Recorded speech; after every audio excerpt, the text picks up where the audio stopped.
What's up everyone, this is CyberKnight 8610 and today we have a Yu-Gi-Oh! News recap for you guys. All the Yu-Gi-Oh! News from the last week, actually kind of 2 weeks because there's one thing that happened last week, but of course I didn't want to just do a whole Yu-Gi-Oh! News recap for just that one card. So we'll get to it later on.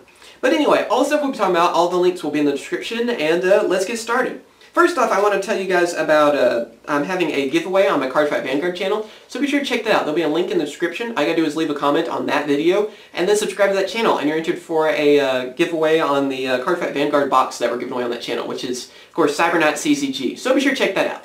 Now on to the Yu-Gi-Oh! News. Alright, first off, we're going, of course, with the TCG news.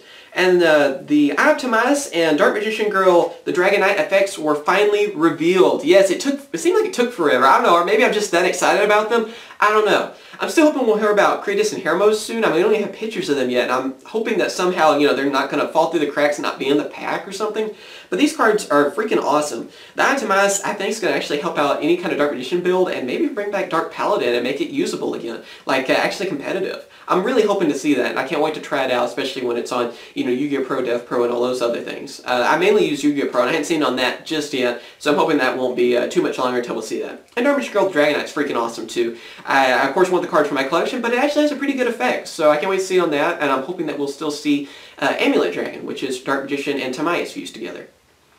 After that, of course, we have the Primal Origin Sneak Preview. We finally got the date for that, and that is May 10th through the 11th. So, of course, it's on a weekend as always. It's on a Saturday and Sunday. And, yeah, it's another sneak preview. I can't wait to go to that. Of course, I'll try to go to that and get some packs for some openings whenever that happens.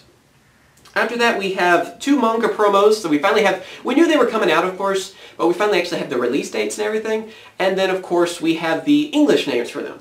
The first one we have is Hot Red Dragon Archfiend.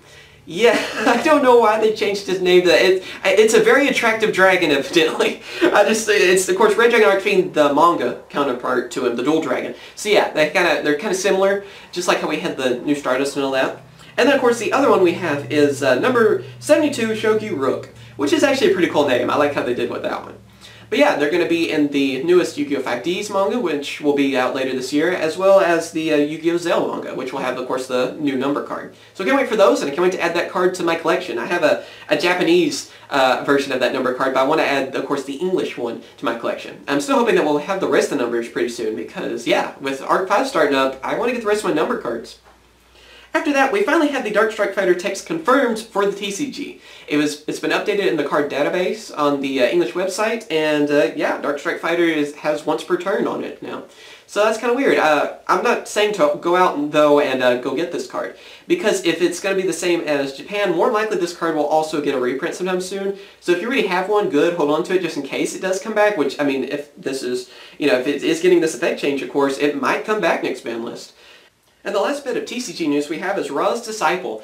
It's basically a card that's able to bring out 3 of this card on the field, and you contribute it for Divine Beast cards, like, of course, Ra, Slifer, or Obelisk. Basically just a way to bring out the God cards a lot easier, and I'm hoping that it will be a little bit more usable for the God cards. Maybe they'll be, of course, in tournaments or something like this, a little bit more competitive. I hope so. After they got the cool reprints of them in the Premium Gold, I'd love to see them actually be pretty competitive. So yeah, can't wait to see what this card's going to do, and hoping maybe that's not the only God card support we're going to see from this pack.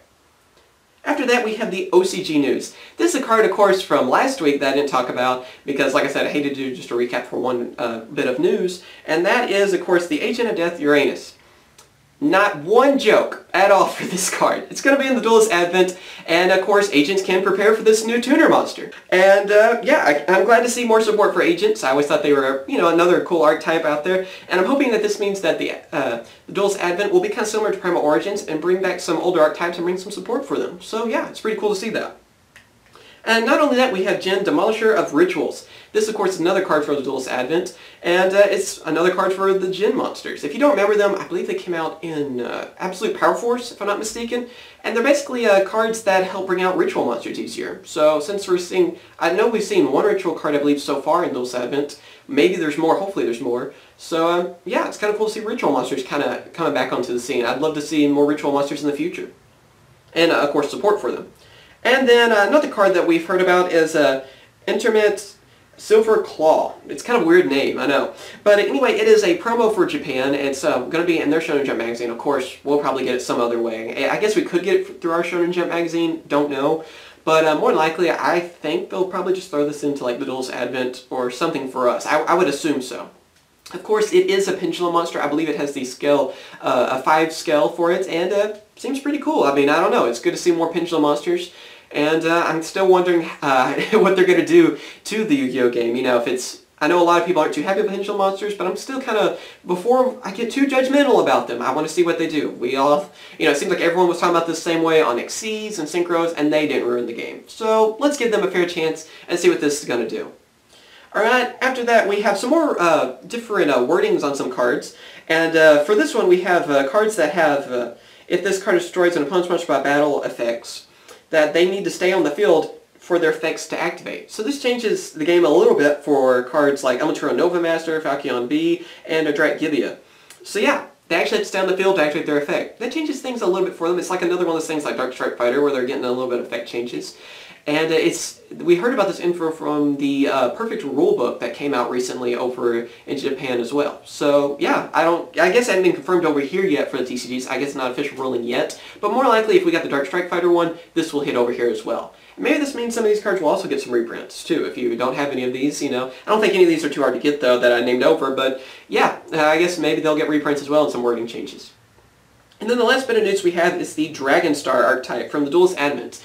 This is kind of a cool archetype anyway because it's a new type of card. So like how we got the Psychic monsters, well this type of card is the Ginryu type. So it's kind of like I think that's another word for dragon or something. I don't know, I could be totally wrong on that. But it's actually a pretty cool archetype. It's one I'm going to do a discussion on later on this week. I guess next week since it's Saturday. But yeah, it's a pretty cool archetype. Has some synchro monsters, has a tuner monster and everything too, and actually a pretty cool draw card. So I can't wait to talk about them, and they're like Chinese dragons, so it's pretty cool looking archetype, and I can't wait to see what they're going to be able to do as well.